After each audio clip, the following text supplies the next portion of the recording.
Bon, je m'appelle Adrien et je suis étudiant et j'ai décidé d'infiltrer les groupes militants Génération Zemmour. Alors du coup, en 3 mois, plus de 3 mois, donc tu as vécu au quotidien auprès des jeunes militants pour Zemmour, de C'est ça. Génération Z. Alors pourquoi déjà tu l'as fait? Et ensuite comment tu l'as fait? La vraie raison derrière tout ça, c'est que j'avais envie en fait de savoir qui ils sont et de comprendre en fait comment on peut aborder et défendre des idées que je juge moi-même extrêmes, xénophobes, etc. Et donc je voulais voir comprendre en fait ces personnes, savoir qui ils sont, d'où ils viennent en fait, qu'est-ce qu'ils font. Et après, ensuite, comment ils s'organisent. Pour cela, j'ai décidé donc de les infiltrer. Je pensais que c'était la meilleure manière, au lieu de juste les interroger et les connaître. Je voulais vraiment être dans l'eau, en fait, avec eux. Et savoir leurs réactions, leurs discours, leur modèle de pensée, leurs sources d'information. Et donc, du coup, comment en fait, je suis parti avec un camarade à moi, qui donc, lui, a eu des contacts. Grâce aux contacts, on a pu s'infiltrer tout d'abord dans les groupes Telegram Génération Z. Et ensuite, on a reçu donc des informations concernant des rendez-vous pour des collages ou pour des tractages ou ensuite pour des soirées et des meetings. Donc on allait les voir physiquement et on a commencé à parler avec eux. Ça c'est tout de suite, c'est très bien passé. Premiers contacts ont été très faciles. Et donc ensuite, il suffisait juste de récolter des informations sur les groupes pour ensuite participer aux actions, participer au collage, au tractage, etc. Et au fur et à mesure de ça, j'en ai fait une petite dizaine d'actions. Et donc je suis arrivé à dresser une enquête dont aujourd'hui je compte parler. Pourquoi est-ce qu'aujourd'hui tu nous parles sans montrer ton visage, sans ta vraie identité? Je parle sous couvert d'anonymat parce que j'ai fait ça déjà pour moi avant tout. Et aujourd'hui je vais la sortir pour en décrire mon expérience. Mais j'ai pas non plus envie d'avoir de représailles en fait. Donc bien sûr pour l'enquête j'ai dû couvrir mon nom. J'ai fait en sorte de couvrir mes réseaux. J'ai vraiment protégé aussi mon lieu de résidence, ma famille, mes amis. Je pense pas fondamentalement si j'avais donné mon vrai prénom et je serais face caméra, avec mon visage découvert, je suis pas sûr que j'aurais eu de représailles physiques ou de gens qui viendraient me tabasser, etc. Ça, je pense pas qu'ils feraient ça, parce que ça ferait un plus gros scandale en fait. Donc ils sont assez malins sur ça. C'est plus au niveau juridique en fait, je pense que j'aurais eu beaucoup de pression, peut-être même des procès, etc. Parce que la diffamation est assez facile. Ils sont très à cheval sur dès qu'on fait quelque chose contre eux de pas très légal, ils attaquent tout de suite juridiquement. Donc c'est pour ça que pour me protéger moi, ma famille et mes proches, je préfère rester dans l'anonymat pour ça. Ce qui m'empêche pas de raconter mon histoire. Est-ce que psychologiquement de jouer un rôle, parce que c'est un rôle que tu as joué, tu n'es pas la personne que tu es en tant qu'étudiant, tu étais une autre personne à ce moment-là, c'était pas trop dur du coup psychologiquement de se cacher, de jouer ce rôle? Ça a été, ouais, au début c'était vraiment dur. J'en venais des fois à trembler quand j'étais avec eux, etc. Donc heureusement que c'était la période hivernale, donc ça se cachait facilement. Mais ouais, il y avait ce jeu-là qui était compliqué de tout couvrir. Et en fait, au-delà de juste d'être avec eux, parce qu'à un moment donné, en fait, quand tu commences à être dans le meeting, dans le collage, etc., tu penses à ton enquête, tu penses à parler avec eux, à tirer des informations, tu penses plus à est-ce qu'ils vont te cramer, parce qu'en fait, ils y pensent même pas. En fait, pour eux, c'est impossible de faire ça, en fait. Euh, et donc, euh, et donc, par exemple, je discutais avec quelqu'un et justement, je lui disais pourquoi on s'intègre pas dans les groupes Antifa, etc. Tout ça. Il me dit, mais c'est impossible. Je lui ai dit, mais pour GZ, il y a quelqu'un qui l'a fait. Il m'a dit, oui, mais les journalistes, on les crame vite et puis personne ne ferait. Et puis, justement, il me disait, t'imagines rentrer dans un collectif, embrasser les idées, s'habiller comme eux, c'est impossible, ce serait insupportable pour quelqu'un psychologiquement. Donc, justement, je fais un petit sourire à ce moment-là, parce que c'était exactement ce que je faisais. Et donc, ouais, c'était difficile, mais le plus difficile, je pense, c'était surtout, en fait, de bien tout cadrer, en fait. En fait, la peur incessante de se faire cramer, de se faire découvrir. Ce qui n'est jamais arrivé facilement parce qu'en fait, au fur et à mesure du temps, en fait, je me suis habitué à être avec eux et à jouer mon personnage. En fait, je rentrais clairement dans mon personnage, je faisais mon enquête et dès que je partais, je rechangeais de personnage. Et après, du coup, j'écrivais mes rapports, j'écrivais tout ça, etc. Donc psychologiquement, c'était dur, surtout du coup avec les études à côté, etc. Mais je me suis habitué et ça va. Je dirais pas que j'ai des séquelles par rapport à ça. T'as fait quoi physiquement, dans ta manière de parler, pour te transformer? Déjà, je me suis transformé vestimentairement parlant parce que bon, j'avais une idée de qui ils sont en fait, donc du coup, je me suis voilà habillé un peu, on va dire, avec un style de droite, on va dire. Donc classique, pas de cheveux longs, pas de cheveux bleus, pas de piercing, pas de baggy, pas de sneakers, etc. De ça, j'étais voilà sobre, on va dire, sobre, un peu classe. C'était ça. Ensuite, après, je l'ai joué assez formel en fait avec eux au début pour savoir un peu prendre la température, mais j'ai pas eu non plus à trop changer. Juste au niveau de mon vocabulaire, par contre, je devais le changer. Éviter de dire des mots un peu d'argot que j'utilise au quotidien. Et donc là, voilà, je faisais en sorte de parler bien français, comme ils aiment l'appeler. Et donc voilà, j'ai pas eu non plus de grosses transformations à faire, Mais j'ai fait en sorte quand même d'avoir un changement vestimentaire, vocabulaire, etc. pour dissocier mes deux personnages et pas m'embrouiller, en fait, même quand je suis avec eux. Et de pas donner mon vrai nom, de pas donner mon vrai comportement et des signes qui pourraient leur faire comprendre qui je suis vraiment. Quand on lit ton enquête, on trouve ça super facile en fait de rentrer au sein de Génération Z, dans le sens aujourd'hui une personne lambda peut rentrer dedans. C'est quelque chose qui t'a étonné ou pas? C'est exactement ça en fait. Il y a un vrai amateurisme en fait qu'on peut observer. D'abord, je pense que ça vient d'une volonté à eux d'élargir le mouvement au plus grand nombre de personnes possible, de jeunes en fait, pour afficher un chiffre historique selon eux de militants, de rassemblements, etc. Donc il y a vraiment une volonté pour eux déjà de le faire. Mais après ensuite, c'est vrai c'est très facile d'intégrer. Et même au point où des fois on arrive à des situations qui sont un peu drôles. Par exemple, arriver à un meeting, le jour même je m'inscris au meeting. On m'envoie les coordonnées, on m'envoie le rendez-vous, j'y vais, je serre la main au responsable qui m'a contacté, je lui dis juste mon prénom, il me dit ok, et je commence toute l'installation, etc. Et à ce meeting-là, j'ai pu jusqu'à être au contact de Zemmour même, tout proche de lui, sans aucun garde du corps, ni rien du tout, sans aucune vérification de l'identité, de qu'est-ce que je fais là. Donc oui, en fait, il y a un réel amateurisme, en fait, même dans d'autres meetings, au niveau de la sécurité comme de l'accueil. Il y a une organisation qui est faite, mais en fait, elle est confiée à des jeunes qui ont très peu d'expérience et on en arrive souvent à des situations un peu lunaires en fait où c'est très facile donc de s'infiltrer, de soutirer des informations, même si j'avais envie de faire carapater un événement ou quoi que ce soit. Toi concrètement, tu as eu des responsabilités par exemple parfois pour de la sécurité. Enfin, ça, tu aurais pu faire partir des choses en n'importe quoi si t'avais voulu. Un meeting, donc je suis arrivé, comme j'expliquais, je suis rentré très facile dans l'accueil, donc là je faisais l'organisation, j'installais, j'accueillais les gens, etc. Puis à un moment donné, on devait distribuer les rôles de l'entrée. Nous, avec mon autre camarade, on a été chargé de la presse très facilement. C'est quelque chose d'important. Il faut savoir connaître un peu quels médias viennent, etc. De ça. Et en fait, très vite, j'étais à la poste de responsabilité. Puis à l'autre meeting et même à certains collages, très facilement, j'ai pu intégrer les services d'ordre, donc les SO, comme on appelle là-bas. Donc j'avais la sécurité à faire, donc c'est-à-dire filtrer les gens pour les meetings, agir si jamais il y a besoin, tout ce qu'on peut imaginer sur la sécurité, et donc aussi avoir les informations sur l'organisation, sur qui fait quoi, et oui, très facilement en fait j'ai eu des responsabilités et j'aurais pu aller plus loin, c'est vrai. J'ai aussi l'expérience de militants qui ont pu aller au QG de Génération Z très facilement, donc soit pour chercher des affiches, soit pour avoir des rôles. Donc pour faire du phoning, comme ils appellent, c'est pour appeler les gens à voter Zemmour, ou alors pour tout ce qui est des signatures pour la présidentielle. C'était des jeunes en fait comme ça qui sont rentrés à GZ même pas un mois et qui sont directement au QG au contact de grosses têtes et qui ont des responsabilités en fait. Tu dis que tu as dû filtrer des gens par exemple, tu avais des consignes sur qui tu devais laisser passer, qui tu devais pas laisser passer. Alors au meeting que j'ai fait, le mot d'ordre c'était on est gentil avec tout le monde, on est droit, on respecte tout, etc. pour pas qu'il y ait de mauvais pas, pour pas que les médias reprennent la chose. Sauf que très vite, en fait, dès qu'il y a eu les premières alertes, donc on a eu une alerte Antifa, on a eu une alerte même terroriste à un moment donné, qui a été lancée parce qu'il y avait un mec qui était retrouvé avec un couteau dans son sac. Et donc à ce moment-là, donc mon supérieur vient me voir et me dit dans l'oreille, alerte terroriste, on fait gaffe aux barbus. Donc sur le moment, je dois avoir le visage, ok d'accord, et je retransmets l'ordre, ce qui choque personne, ça passe. Ou alors à un moment donné, en fait, on sait plus trop, justement, donc on revient sur l'amateurisme, en fait, on sait plus trop qui on laisse passer. Et donc à un moment donné, on en arrive à avoir des contre-ordres, à plus savoir qui on filtre en fait. Est-ce qu'on laisse passer tout le monde? Est-ce qu'on interdit à tout le monde de passer, etc. Et donc finalement, le chef du service d'ordre, donc de l'artère où j'étais, nous dit on fait à la tête. Et ça m'est déjà arrivé au premier meeting aussi, c'est genre en mode on fait à la tête, etc. Et donc à ce moment-là, quand on arrive et qu'on commence à contrôler les gens, tous ceux qui sont blancs avec un drapeau français, on laisse passer facilement. Mais dès qu'il y a une personne de couleur, on lui pose des questions, on veut savoir où elle va, etc. Tout ça. Donc il y a un vrai filtrage, oui, un délit de faciès total en fait.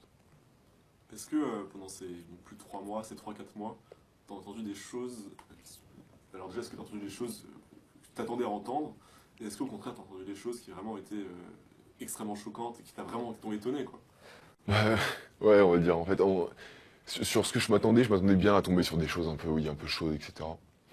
Mais après, j'étais une première fois surpris quand même par le fait qu'il y en a beaucoup qui se revendiquent pas racistes ou fascistes et qui du coup ne sont pas vulgaires ou racistes dans leur vocabulaire. Par contre, après, c'est vrai que certains le sont ouvertement, Donc à un moment donné, il y a quelqu'un qui sortait j'ai choisi le fascisme, pas le nazisme, c'est un choix de vie. J'ai entendu des propos sur la colonisation qui sont totalement aberrants. Quelqu'un qui me disait, bon, d'habitude, je les appelle les nègres, mais là, il y a une personne de couleur, donc je vais éviter. En fait, t'es un peu choqué, t'es en mode, bon, bah, enfin, tu t'y attendais aussi. Donc, dans ton personnage, c'est pas choquant. Mais quand tu reviens après, tu te dis, ouais, quand même, c'est chaud. Et même sur les propos sur la colonisation, etc., des fois, c'est vraiment, on en arrive à un mec qui m'expliquait, voilà, pour lui, l'Algérie devrait rester française, et sa tactique qu'on aurait dû utiliser, par exemple, la France, pour essayer que l'Algérie soit française, ça aurait été, en fait, donc de dégager de force tous les Algériens, d'envoyer une immigration de masse française, en fait, les envoyer derrière le Sahara, avec du coup comme frontière naturelle le désert du Sahara. Et donc ceux qui sont pas d'accord, évidemment, battent dans la tête. Voilà. Donc là, sur le moment, je suis complètement choqué, mais j'ai encore envie de le faire parler, donc du coup, je te dis que bon, bah, logistiquement, c'est pas possible, etc. Il me dit, bon, bah sinon, seconde solution, stérilisation de masse. Comme ça, pas de reproduction au niveau du sang, parce que la culture est attachée au sang, bien évidemment, pour lui. Et donc du coup, comme ça, voilà, l'Algérie devient complètement française, colonie de peuplement suprême en fait. Après sur ça, par exemple, voilà, il y a d'autres trois militants qui arrivent à côté et qui sont pas forcément d'accord. Et qui ont discuté, qui vont dire non, non, ça se fait pas, etc. C'est pas légal, enfin c'est quand même chaud. Mais donc il faut dissocier à plusieurs profils en fait, mais il y en a vraiment qui sortent des choses sans réelle conscience et racistes, fascistes, enfin tout à l'appel. Et puis même au niveau des femmes et des homosexuels, hein, c'est pompon ça. Le rapport aux femmes au sein de Gen Z, donc dans ton enquête, tu parles d'une certaine misogynie du côté des hommes envers les femmes, mais également tu parles pas mal de comment les femmes elles-mêmes acceptent, intériorisent cette misogynie, le fait d'être misogyne avec des clichés. Femmes elles-mêmes en fait trouvent ça normal en fait, cette position inférieure en fait dominée totalement. C'est-à-dire qu'on en vient des fois, voilà, à un moment donné il y avait un collage qui s'est mal passé, il s'était fait agresser, et donc du coup là c'est l'ordre, c'est aucune femme au prochain collage parce qu'on n'a pas le temps de vous protéger, etc. Tout ça, il faut faut qu'il y ait que des mecs pour savoir se battre, etc. C'est vraiment un sexisme systémique qui est donc t'as deux trois filles qui sont en mode ah bah sérieux, qu'il faut remarquer que c'est pas cool, mais vraiment de manière on va dire rigolote. Mais jamais vraiment, elle s'insurge jamais contre ça. Et donc j'en viens aussi une fois à parler avec une fille en fait et à me dire cette phrase là. Toi, enfin, c'est vrai que les femmes elles conduisent mal par rapport aux hommes. Les femmes elles conduisent mal. Donc là, ce coup, je me dis, enfin, en plus cette personne-là a le permis en fait et conduit elle-même, etc. Donc je l'interroge, est-ce que toi tu conduis mal par exemple? Elle me dit non, c'est vrai, moi je conduis bien. Je fais, moi ma mère elle conduit bien aussi. Et là à ce moment tout de suite elle me dit ah ouais c'est vrai que t'as peut-être raison. Enfin, mais en fait il y a ce sexisme intégré. Il y avait ce côté aussi je bois tes paroles en fait, etc. Et il y a plus de crédibilité en ce que tu me dis aussi. Ouais. La liberté pour elle, le vrai féminisme pour elle, c'est de choisir d'être dominé en fait. Le choix, si je veux être à la cuisine toute ma vie et être femme au foyer avec des enfants, j'ai le droit, c'est normal, etc. C'est ça la culture française, tout ça. Donc c'est vraiment intérioriser le sexisme en fait et reprocher à le féminisme comme vouloir déviriliser les hommes. Du coup, tu parlais de la virilité. C'est ce qu'il y avait une forme d'homophobie peut-être? Il y avait beaucoup certains qui étaient homophobes. Des propos homophobes en fait qui sortent, ou à un moment donné on est dans un collage, puis un mec qui sort des stickers de la manif pour tous, il les colle. Alors qu'on est là pour Zemmour quoi, enfin bon, rien à voir. L'homosexualité est pas du tout acceptée. Il y a pas longtemps, je parlais avec un gars de génération Zemmour en fait, et qui disait qu'il avait rien contre les homos, mais enfin il l'aimait pas en fait. Il me posait la question, toi t'as quelque chose contre les homos? Et je lui dis non, ouais, je m'en fous, enfin genre voilà, je dois jouer mon rôle, donc je dis moi je suis très bien comme je suis, et puis lui il fait non parce que moi je les aime pas, hein, t'as le droit de le dire. Donc oui, il y a carrément une homophobie en fait, mais qui est tellement normalisée chez eux que c'est pas un sujet. Quand t'as fait des collages, t'as déjà eu peur, déjà, en faisant? Est-ce que c'était un peu stressant? Et également, c'est quoi le rapport aux antifas, donc aux antifascistes, lors de ces moments? Ouais, en fait les collages c'est ce que j'ai fait le plus quasiment, parce que ça me permettait déjà de faire des actions un peu nocturnes, un peu secrètes, où du coup par exemple je ne dévoilais pas vraiment mon vrai visage au grand public, on va dire, sous l'étiquette Génération Z, ce qui était important pour moi, parce que j'avais pas envie non plus d'être attaché par des personnes extérieures à ça. Ils font ça à toute légalité, même généralement ils s'interrogent sur où mettre une affiche, et il y a un mode non là c'est pas légal, on le fait pas. Donc bien sûr ça arrache les affiches des autres candidats, mais ça pose la sienne. Il y a un danger sur les collages, c'est donc les antifas. Pour eux c'est vraiment le danger ultime. Et donc j'ai pas senti personnellement de danger. Par confiance en moi aussi, mais surtout parce que j'étais occupé à... Le danger c'était eux en fait, à pas me faire cramer, donc j'avais d'autres choses en tête, etc. Et puis je suivais mon enquête, etc. Donc en fait pour eux, ouais, le collage c'est une source de stress et de danger. C'est arrivé plusieurs fois qu'il y en a qui se fassent agresser. Donc à ce moment-là, généralement, les gens du service d'ordre vont lui parler pour lui mettre un petit coup de pression, etc. Donc ils n'agressent pas, ils n'attaquent pas, mais juste ils la retiennent pendant que nous on part et le reste du SO nous encadre. Donc ça, c'est la grande peur. C'est pour ça qu'en fait, ils mettent en place des services d'ordre, donc les SO, qui sont des personnes qui sont parfois armées, pas forcément d'armes blanches ou d'armes à feu, mais même si ça peut arriver parfois. Ça, je n'en ai pas constaté chez moi, mais c'est les propos qu'on m'a relatés. Mais généralement, c'est des gants coquets, ou alors des poings américains, ou même des tasers ou des bombes à gaz, au cas où s'il y a un problème. Mais ouais, on en arrive des fois à des situations où il y a eu des attaques antifa qui sont dangereuses, et donc du coup, ils veulent se protéger. Et ça va être des comportements où, quand on est dans des grands axes un peu découverts, on colle rapidement, on bouge vite.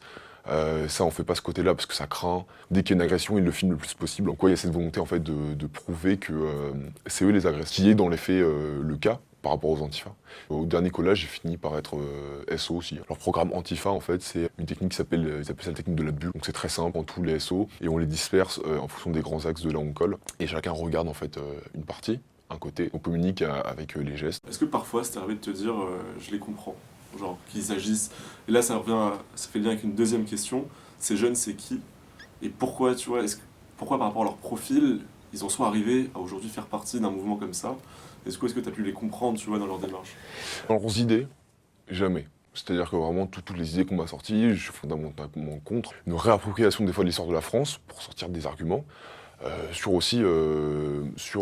basent sur des informations de certains médias et ils ont très peu d'esprit critique. Très vite, les autres médias, c'est des gauchos, c'est des antifas, etc. Donc on n'écoute pas en fait, on reste dans notre bulle. On va avoir les profils, par exemple, de milieux très chrétiens, très conservateurs. Là en fait, c'est clairement juste l'environnement familial. Et ils ont vécu avec la peur des quartiers chauds, dits chauds en fait, des quartiers de banlieue, tout ça. Zemmour pour eux représente la conviction, le vrai sauveur. Enfin, ils ont des frissons en fait quand on parle de sauver la France, etc. Tout ça, ils adorent les rois de France. Il y a ceux qui vont juste être des étudiants qui vont adorer l'histoire. Et généralement, ce profil-là, c'est un peu le profil de personne qui est pas très à l'aise socialement. Ils déplorent la décadence française, quoi que ce soit. Je dirais pas que je les ai compris ou où je suis d'accord avec eux. Donc des fois je me disais mais en fait c'est quel gâchis. Ces jeunes-là en plus ils sont sympas, c'est des gens normaux en fait. Parce que ils s'informent par rapport à leurs idées, ont reçu des idées de leur environnement et de leurs parents qui reproduisent. J'ai plus eu en fait limite de la compassion. Venez, je sais pas, essayer de comprendre, tendez la main, enfin avant juste d'être énervé, d'avoir peur en fait, c'est de la peur en fait surtout. C'est souvent de la peur. Et en fait expliquer voilà moi depuis tout petit je sais que je peux pas aller là parce que c'est dangereux etc. parce que je suis blanc. Alors que dans l'Europe centrale, donc là il parlait de la Hongrie de Viktor Orban ou de la Pologne, dans l'Europe centrale tu peux te déplacer où tu veux, dans n'importe quel quartier à toute heure et t'arriveras à rien. Donc je dirais que c'est éducation, information et peur en fait, qui fait d'eux en fait des personnes qui embrassent ces idées-là. Après il y en a bien sûr, ils sont fondamentalement racistes et c'est très compliqué. Mais la plupart en fait, c'est étonnant en fait de les voir comme ça. Est-ce que déjà tu pourrais définir Gen Z comme un mouvement, comme une organisation dangereuse? Je pense pas que c'est dangereux en fait, parce que il y a d'autres mouvements plus l'extrême droite qui sont bien plus dangereux, etc. Mais là, Génération Z, c'est vraiment un groupement militant, et eux, ils ont toujours la volonté de faire les choses démocratiquement, dans la légalité en fait. Donc je pense pas qu'ils sont fondamentalement dangereux. Il y a un culte de la violence de certains personnes de Génération Z, notamment chez les SO, où là, si jamais les antifas, on y va dans la mêlée, etc. Même ça les excite un peu, enfin, ils ont envie de ça. Donc il y en a qui, je pense, sont violents. Mais je ne sais pas si le mouvement en lui-même, parce que le mouvement est cadré et les ordres ont toujours été ne pas faire de remous, toujours dénoncer en fait à la police si jamais il se passe quelque chose, ne jamais attaquer le premier. Donc je pense pas que le mouvement en lui-même GZ est dangereux. Je pense que certains individus peuvent être dangereux et le sont. Mais après j'ai pas entendu d'affiliation à d'autres groupes d'extrême droite qui eux pour le coup sont vraiment dangereux. Donc je dirais pas que Génération Z est dangereux, mais parce que s'ils le sont, ils n'ont aucune crédibilité. C'est quoi tes dernières impressions et ton impression globale sur ton enquête? Est-ce que tu es fier de ce que tu as fait? Est-ce que tu le referais si c'était à faire? Je suis fier de ce que j'ai fait parce que j'ai réussi à avoir les réponses que j'avais pour moi et assez aussi pour décrire mon expérience. Et je suis fier aussi parce que c'était très compliqué de le faire et malgré tout j'ai réussi à garder la tête au-dessus de l'eau et aussi à vraiment m'intéresser et à pas les juger trop vite, donc avoir vraiment une approche qui était scientifique en fait. Mais mon ressenti sur eux c'est du gâchis et un grand problème d'éducation et d'information. Merci beaucoup, Adrien. Merci.